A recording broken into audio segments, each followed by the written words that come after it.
Olá, pessoal. Então, esse é a última aula do módulo 3, a aula 3. Então, agora nós vamos falar um pouco sobre as tecnologias assistivas para crianças com deficiência física neuromotor. Bom, a tecnologia assistiva existe um paradigma, né, onde se preocupa muito, nossa, mas é muito de alto custo, como que a gente faz para utilizar isso? Então a gente resolveu colocar aqui para vocês quando usar e como usar, né? Então, quando usar a tecnologia assistiva? Quando a gente percebe que a pessoa com deficiência física neuromotora não corta, não se comunica, não aprende, não escreve, não caminha, não se socializa, não pega e principalmente se precisa de acessibilidade. E como que a gente faz isso? A gente pega a dificuldade que a pessoa está apresentando e acha soluções para isso. O que é a tecnologia assistiva? É achar soluções para as dificuldades que a pessoa apresenta. Né? Então, é adaptando o material, proporcionando a comunicação alternativa, flexibilizando o conteúdo, engrossando o lápis quando não pega, como estava no slide anterior, adaptando a estrutura do ambiente, né? Adaptando o ambiente, utilizando-se de órteses e próteses e proporcionando acessibilidade, né? Então, o que é a tecnologia assistiva? Então, são recursos e serviços que contribuem para proporcionar ou ampliar habilidades funcionais de pessoas com deficiência e, consequentemente, promover vida independente e inclusão. Esse conceito foi criado em 1988 nos Estados Unidos, né?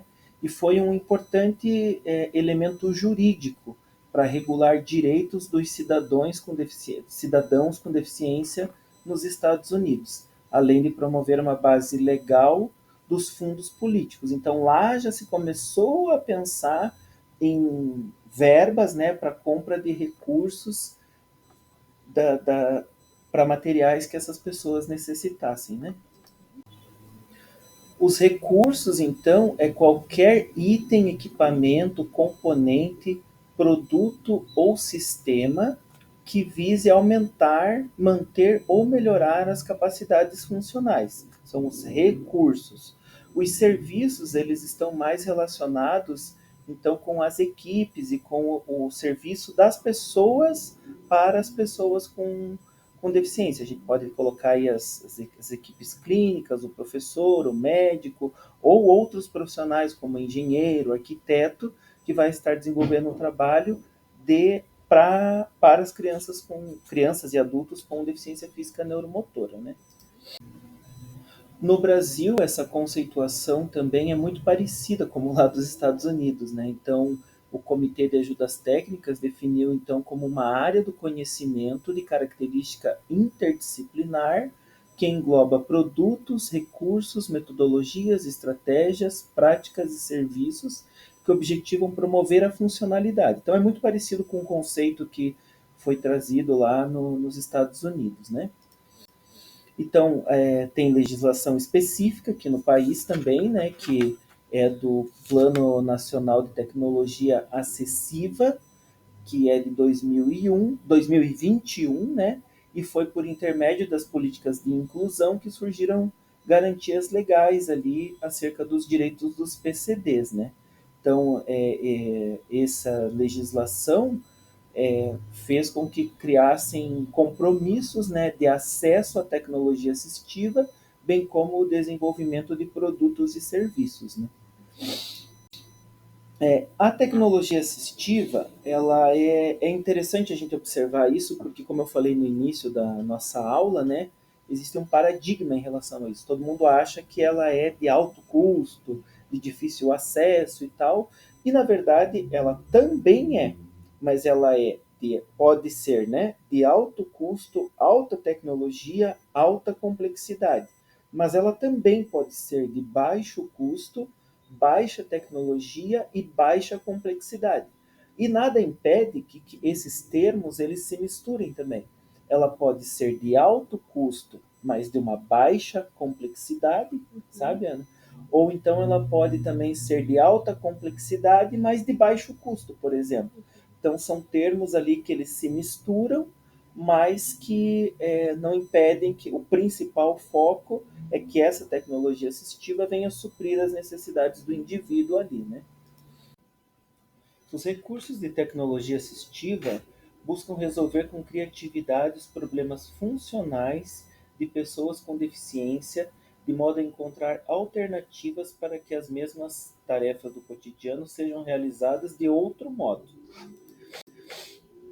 Então, as adaptações que são a tecnologia assistiva, né, podem ser divididas em três principais categorias: adaptações estruturais, adaptações pedagógicas e adaptações de vida diária e vida prática.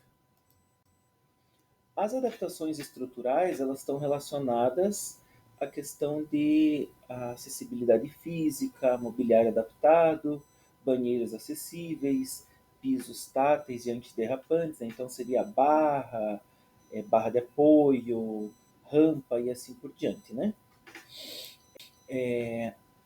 Em relação às adaptações pedagógicas, e nesse contexto a gente precisa muito do apoio do professor da sala de recurso multifuncional, que tem um trabalho ali muito próximo com a professora do regular também, para entender as dificuldades que a criança apresenta no contexto educacional, né?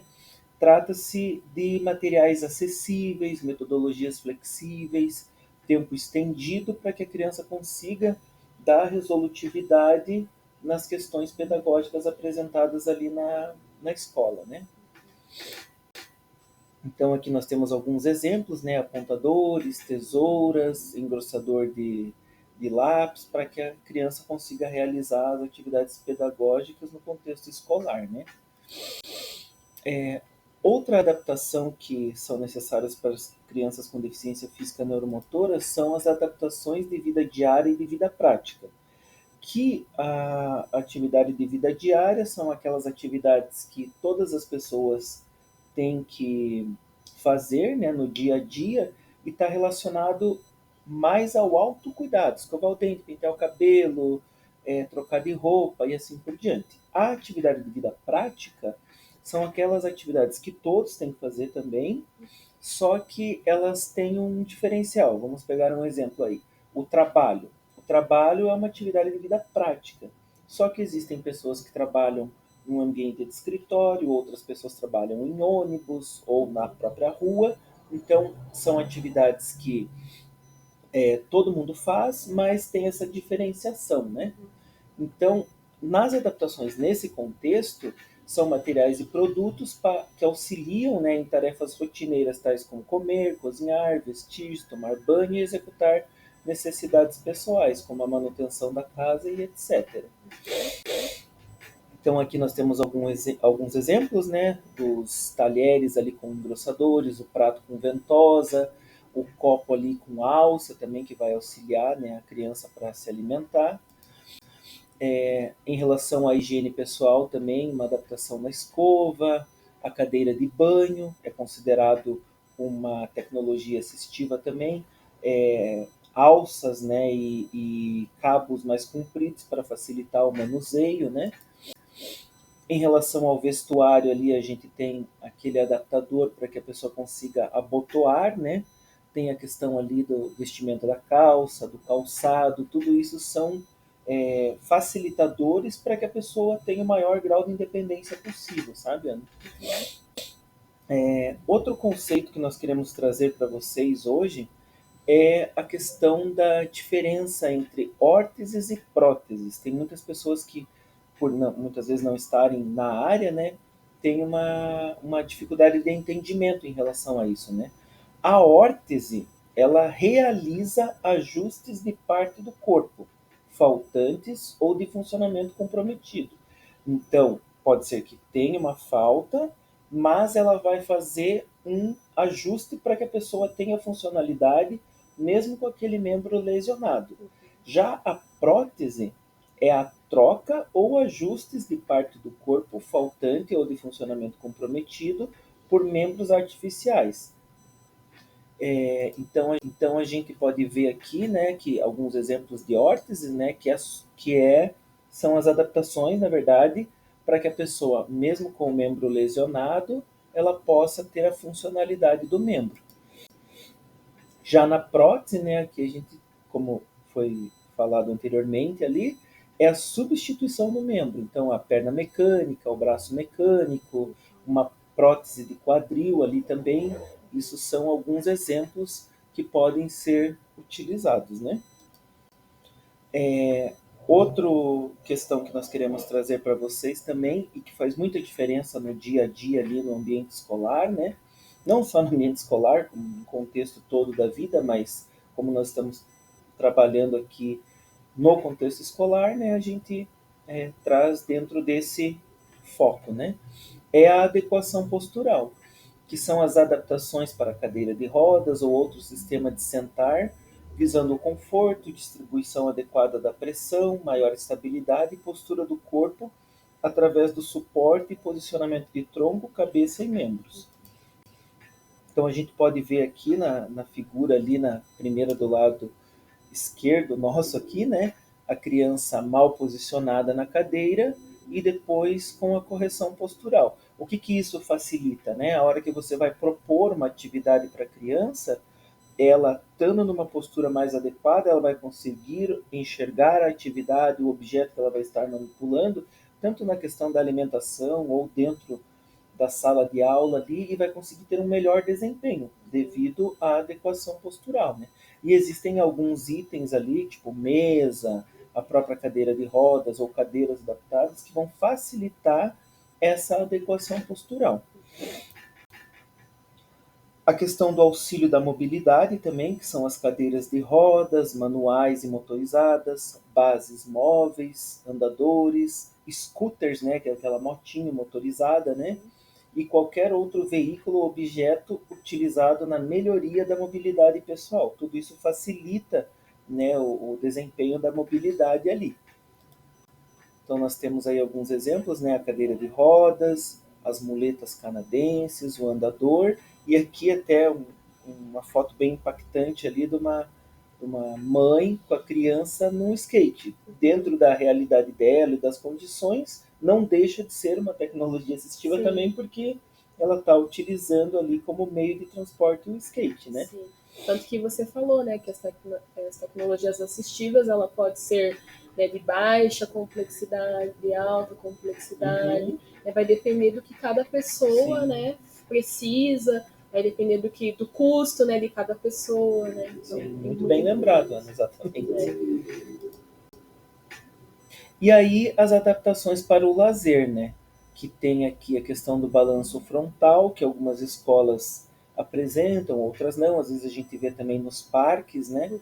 O balanço frontal para cadeirante, o carrossel, onde tem ali o espaço para que a criança possa, com a própria cadeira de rodas, utilizar o brinquedo, né?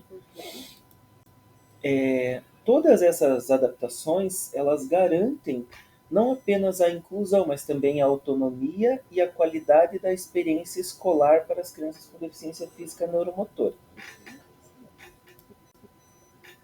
Então, agora nós finalizamos, né, nossa formação, nosso curso.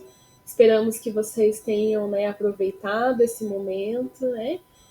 Queria agradecer a participação de vocês. Então, lembrando que todos os módulos têm a sua avaliação, então é importante vocês fazerem as avaliações. Tem os materiais complementares, então é muito importante também vocês olharem ali o material que a gente vai disponibilizando para vocês, que eu acho que é um complemento de tudo que a gente está falando aqui, né? E deixamos também o nosso contato. Caso vocês tenham alguma dúvida, queiram entrar em contato com a gente, para a gente conversar, né, discutir algum caso, estamos aqui à disposição para ajudar todos vocês. Né? Obrigado e até uma próxima. Até.